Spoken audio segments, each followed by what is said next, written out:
doing test revision.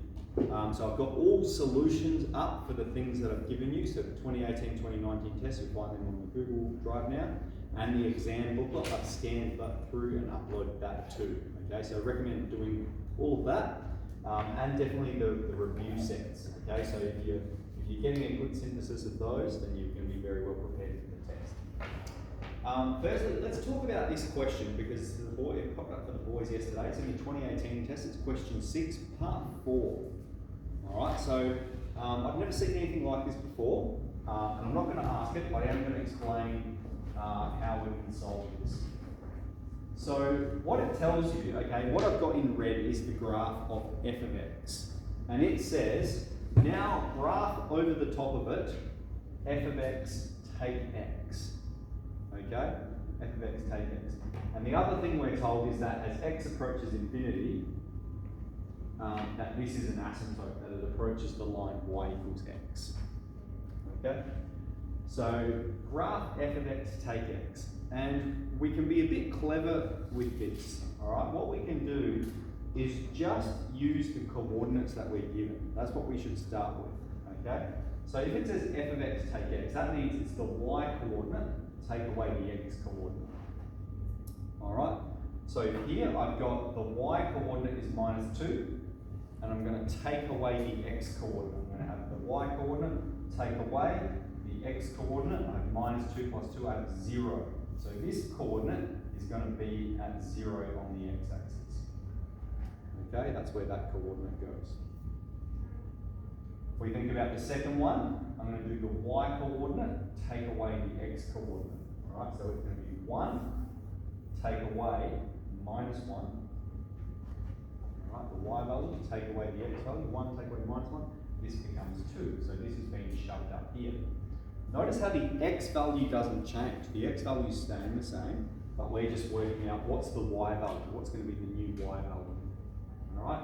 Here we have 0 take 0, so that's not going to be a change there at all. All right, so it's passing through there. Here, all right, we've got +1, take away 1.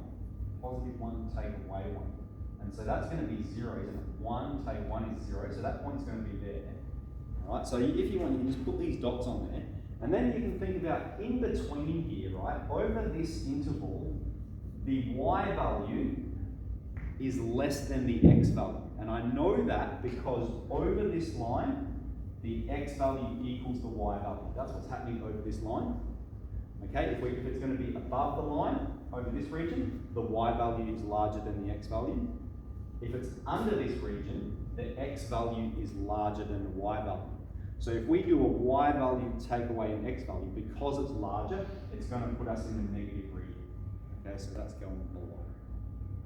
All right, and then it's crossing over here, 1 take 1. And then over this region, we have the y value is larger than the x value. So it's going to be above the axis. But as x approaches infinity, the y value approaches the x value. It approaches the line y equals x.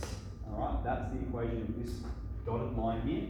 And as x gets large, this function gets closer and closer and closer to it. So what that means, all right, if we're graphing y take x, and y is getting closer and closer to x, it's approaching 0. It's an asymptote here. Okay, and then we can just draw through all those points. One up here, there, and so forth. So that's a hard problem, right? I'm not going to ask it. I've never seen it before, but that's how you would go about solving that. Now, this procedure I've explained here, that can really help us when we have to graph reciprocal functions.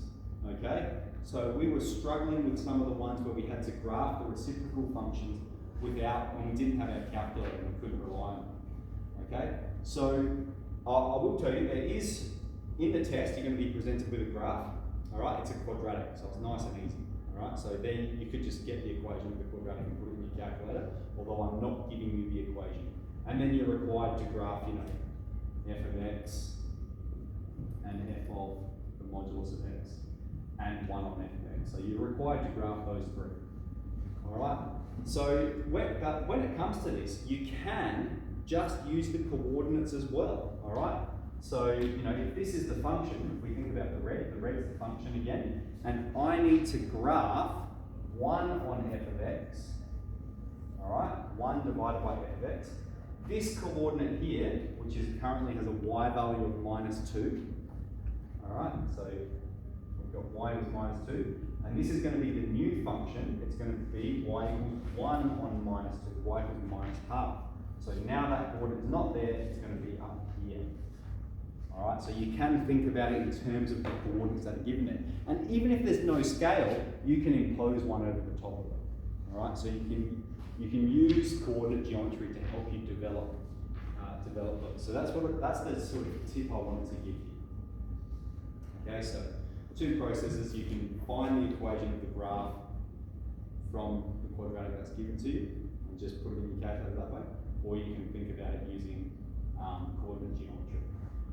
All right, now throughout the textbook, there's lots of different ways of asking you questions about polynomials. And the review sets do a really good way of summarizing all of the different things, okay? Because you've got remainder theorem, you've got factor theorem, and then you've got division intertwined in there. Division is a way of finding what's the quotient, what's the remainder. So I'm encouraging you to be familiar with the language, all right? And so the review sets, I think, do a good job of highlighting that. There's lots of questions in there. So even then, like one thing I've said in the past is you don't have to answer all the questions, even if you can just read it and understand how you would go about solving it. That's a good tool for revision. It's a good time-efficient tool for revision. Okay, in 3F.1 question 6 and 3F.3 question 5, I think it's 5B actually, I better check. I'll check it right now. It's B. All right, there's going to be one of these in the test, and what that is solving some absolute, I'm just making this one up, some absolute using an algebraic process. So you could use your calculator to just g-solve the points of intersection, but we went through a question like this together. It was in one of our examples where we needed to consider the different domains, and we had to define the function. We had to define it algebraically, okay? Remember, to define an absolute algebraically, okay, we have, it's going to equal x if x is larger than 0, and minus x if x is less than 0. Okay, that's how we're defining the modulus of x algebraically. So there is a step where we have to define it, and then there is a question where we have to solve something like this. So there will be one like that. There will be one like this as well. We've done a number of these, and so it's only a sentence, but it's like a five-mark question. So make sure we're familiar with that process. I think maybe talked enough about what is going to be in there. Does anyone have any questions? I've written it, I'm excited about it. I got excited last night, punched it out. So yeah, cool. All right, keep revising. Let me know if you have any questions.